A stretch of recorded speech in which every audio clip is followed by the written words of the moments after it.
kaki dan tulang punggung ya. Ini sorry Padli ya. Ini di telapak kaki di sini, semua kaki ini penting sampai di lutut ini, sampai di lutut. Ini insomnia ya. Sama tulang punggung. Di leher itu. Tulang punggung terutama di leher, kasih seperti tadi telapak kaki, leher. Karena yang kalau Anda susah tidur itu yang tegang itu leher sama telapak kaki itu boros energi. Jadinya dia dingin gitu loh, kurang, jadinya Anda harus selimutin telapak kaki ini dengan minyak paras, selimutin dengan minyak paras, terus di leher sama di pinggang. Itu tidur. Kalau Anda itu bila perlu tambahin sampai di kepala belakang. Saya jamin tidur. Saya jamin benar-benar pasti tidur. Nggak perlu obat tidur, itu ketiduran. Itu mesti. Kalau Anda lagi fresh, itu tambah segar, tapi kalau Anda memang butuh tidur, Anda akan ketiduran. Terima kasih atas pelajarannya, Astungkara. Terima kasih kembali. Diabetes bagaimana? Nah, oke ya. Diabetes sama, tambah di area perut di sini, tapi sebelum dan sesudah terapi itu usahakan minum air putih atau air hangat. Usahakan jarak sebelum tidur itu 1,5 jam. Jadinya sebelum tidur Anda bisa pipis ya. Jadinya minum air putih baru kita terapi. Kalau diabetes terutama di daerah perut di sini juga kita terapi. Terus biasanya orang diabetes itu ada kesemutannya. Kesemutan. Entah di pahanya yang kesemutan, paha dalam, entah di pinggang sini yang kesemutan, entah di perut depan, entah di sini dia kesemutan misalnya. Tanya di mana kesemutannya, gosok juga di situ. Berarti di situ jalur energinya perlu dilancarkan dengan menggosokkan minyak. Ingat ya, minum air putih, terus kemudian kalau diabetes ingat juga bergerak. Jadinya sebenarnya diabetes itu kelebihan gula. Cara membakar gula adalah dengan bergerak atau jalan. Kalau Anda makan tidak dibakar juga keluar perlu, tapi diaktifkan juga cakra-cakra yang penting termasuk di perut bawah sini, sama tadi itu di daerah-daerah yang kesemutan, misalnya paha dalam kesemutan. Atau kalau Anda cowok ada gangguan hubungan seksual gara-gara diabetes, berarti dibalurkan di daerah kemaluannya. Itu berarti di situ juga penting kita balurkan. Seperti itu untuk diabetes ya. Minum air putih yang banyak, terus bakar gulanya dengan bergerak. Telapak kaki pecah, sering dibalur lama-lama halus, betul. Kalau telapak kaki pecah-pecah, balurkan minyak paras itu jadi gimana ya saya nunjukkan. Ini kaki saya ini, bisa lihat nggak ya? Kaki saya ini banyak pakai minyak paras. Gimana saya nunjukin ya? Ini. Nggak ada sedikit pun, ini karena setiap hari saya kasih minyak paras. Tidak ada pecah-pecah, dulu pecah-pecah kaki saya. Sekarang sama sekali nggak ada pecahnya. Karena setiap hari saya kasih, karena kekurangan minyak telapak kaki kita itu sebenarnya jadi pecah-pecah. Bagian lutut, coba turun. Yang mana saya belum baca ya. Sebentar dulu, bagian lutut yang mana tadi? Oh, sangat jelas dan terima kasih. Kalau orang diabetes turun, itu kan paling bawah diabetes tuh. Turun lagi satu. Stop, jangan kebanyakan. Kalau kumisnya Padli digosok, ubahnya bisa menjadi memudar. Oh, ubannya memudar katanya Padli. Kalau sakit kena virus, seluruh tubuh dibalurkan. Jadinya seluruh tubuh itu akan nyeri dan dia tidak ada keseimbangan. Tubuhnya akan demam. Ini demamnya dari sini ke sini, panas. Tapi dari sini menggigil dingin.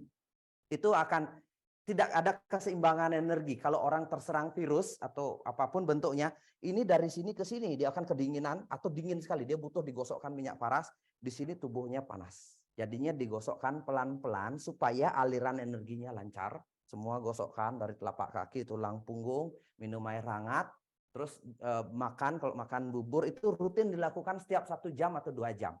Kalau sudah terlalu jenuh minyaknya terlalu jenuh, ini kan pesakit mendadak soalnya kalau virus itu.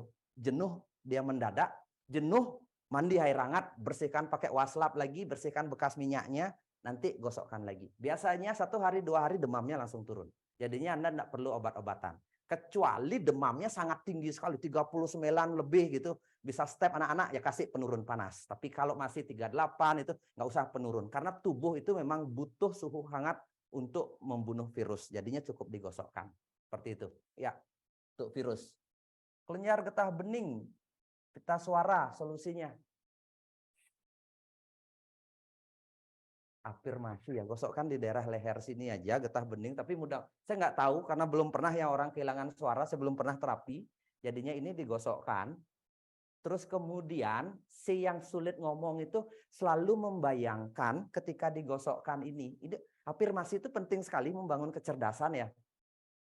Bayangkan bahwa dia lagi setiap hari itu walaupun nggak bisa ngomong, bayangkan setelah disembuhkan, digosokkan minyak bisa ngomong.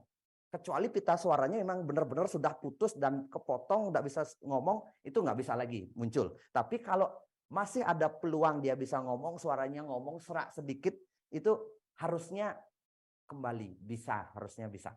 Jadinya afirmasinya, bayangkan kita bisa ngomong setelah dibalurkan. Dan kita seminggu kita bayangkan, walaupun nggak ngomong, tapi setelah itu kita coba keluarkan omongan sedikit, kita gosokkan lagi, ini kita lagi mengaktifkan. Ini cakra apa namanya saya lupa, cakra tenggorokan lah intinya. Dia mengendalikan pita suara dan beberapa kelenjar di sini. Jadinya ini kita gosokkan di sini, gini, terus si yang sakit ini membayangkan digosokkan ini suaranya aktif lagi.